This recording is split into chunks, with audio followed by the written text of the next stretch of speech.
What's up, guys, on YouTube? How are you guys today?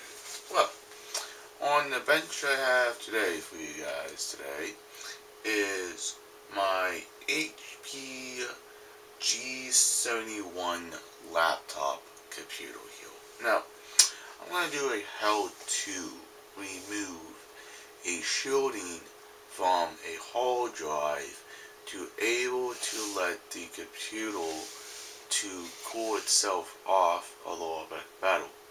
Now, I have noticed this computer was kind of getting a little warm. Like the hard drive was getting very hot. But remember, by removing the shield off your hard drive, it's not a good idea, but for this to able to work like it's supposed to, I'm going to have to take the shielding off of it because the computer kind of really does get kind of hot and stuff like that. But that's typically normal with laptops because laptops, like I said before, are closed in and stuff like that because they're small and compact. But all these computer designs really need have more venting on the bottom of the computer. But hey, that's just the way these computers are made nowadays, guys. It's just, how much more venting do you need?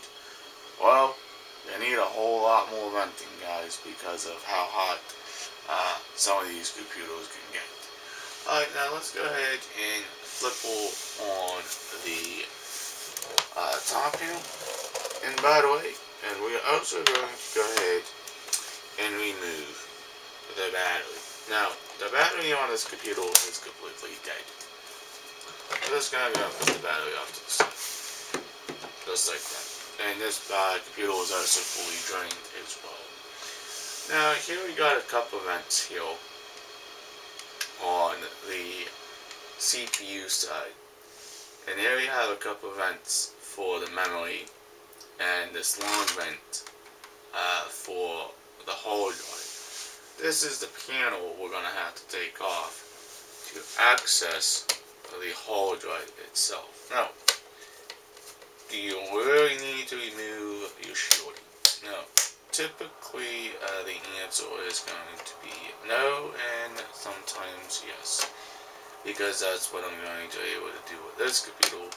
Because this laptop's lid here, this cover here, has venting already on it and stuff like that. But this is commonly known as a heat entrapment with the shielding on top of hard drive. Now, we're going to go ahead and pop this panel completely right off. And all I'm doing is just using a standard Phillips screwdriver. Now, if you want to put the shielding back on, you don't have to throw the shielding away.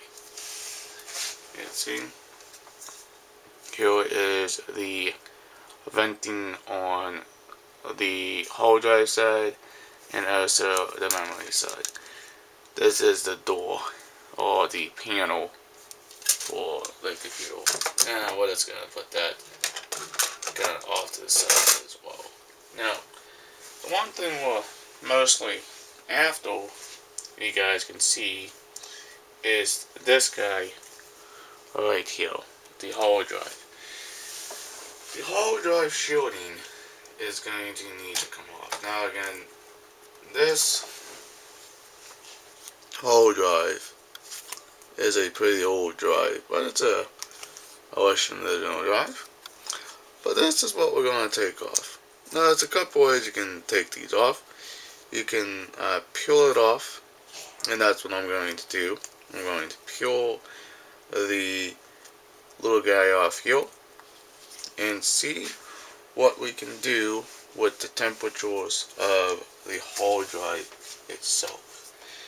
Now, first of all, we're going to take these little two silver screws, also Phillips, and we're going to put those off to the side as well, for we don't lose them. Now, the reason why I'm doing this, guys, is because the shielding apparently is a mostly aluminum and mostly plastic. And I'm just going to go all the way around the hard drive and take out all the screws. Now, this is called heat entrapment. Now, what heat entrapment is the hard drive gets very, very warm and very hot when it's spinning inside the computer. Now we take the hard drive. We no longer need the drive. You can see now it's a bare bones drive without all that shielding crap on it, but this is typically what HP normally does. Let's see what we're going to do is we're going to go ahead and we're going to peel the shielding right off of the hard drive's brackets. Now, do yourself a favor, try not to bend up the brackets too much because you're also going to need those to put the hard drive back in. Now, should I keep the shielding? Well, yeah, you can keep it if you want to, but I'm just going to end up just throwing it away because I'm not going to need it. This is just like almost like a mini mod here. It helps to cool the hard drive when it's being not on. And now I just add 2 brackets. This is now absolutely now garbage. I don't no longer need it, guys.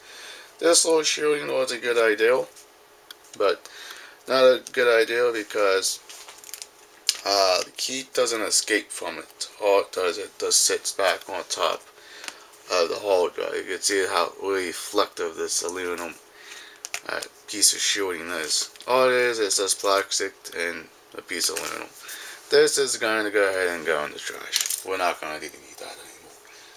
Now, one thing you can do, guys, if you want, is you can take some rubbing alcohol and take off the stickiness of the glue. Now, this bracket does kind of matter on which way it kind of goes for it to go back in the case. This will be the left side, and this will be the right side bracket on either side of the hard drive. Now, again, this makes it a lot difficult now without that shielding. And now I have to put the hard drive bracket back on and hold the hard drive to the bracket itself. Now, again, don't bend up the bracket too much because it's only a thin piece of metal. Now, go ahead and we need to take the screws. First of all, make sure you do actually put the bracket on the right way. Now you can see once I took that shielding off, it takes a little bit of time to realign the screw holes on the bracket as well, I have noticed. But this is going to help. It's going to help more to keep the hard drive cooler without that little bracket or that shielding being on top of the hard drive because you have a vent built into your cover. Now, I just started this a couple weeks ago and the hard drive was kind of getting warm. But, hey, that's what happens when you have a hard drive. Now, again, you don't need to really over tighten these little screws because, you know, you kind of strip them out and stuff like that.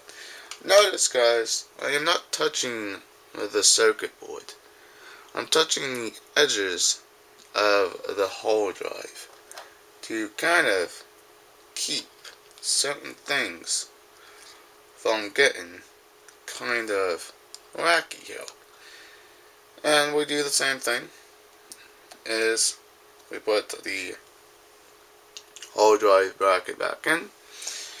Now, it's a couple things you can also do. Now I have lost the little tab pull. That little tab, it was on the shielding to be able to pull the hard drive out. And that's fine. I don't need that anyways, because I can gently use a screwdriver to pull it out, or slide it out of the hard drive itself. And we're just going to put all 4 screws back in. And there you go. Oops. I just dropped the screw. And go and put the screw back into place. Give it a couple turns. And we can now screw the screw back in. If I will stop dropping it on the floor, this little screw is being a little tricky. And we can get the screw back in there. Okay, there we go. That's the 4th screw is going to be a little stubborn down. And we're going to go ahead and replace the hard drive back in the laptop. And we're just going to go ahead and slide it back into place. And after you remove the tension screws and or the shielding off of the hard drive, now the hard drive should run is a bit cooler, because now we have a built-in vent here on the RAM and also on the hard drive as well. Now we're going to go ahead and put this cover back on, snap back in place, and go ahead and screw all 4 screws back on the panel itself. And this was a pretty simple repair to keep the hard drive from overheating. Now, by the way guys, this is not a necessary thing to do to take the shield off, because that shielding is important. But I don't need it no more. It's just going to go ahead and go in the trash, because I don't need it no more, guys. But there you go, guys. That's how to take off the shielding off of your hard drive off of a HP G71 laptop computer, and also replace the battery. And we are now done. Let's see. Now you can actually see the hard drive right there, and also the RAM as well. And that's going to give the computer a whole lot cooling. Alright guys, if you're brand new to this channel, please hit that subscribe button, and also please leave a comment down below, and also please like, please share. Peace out. Bye guys. We'll see you in the next vlog.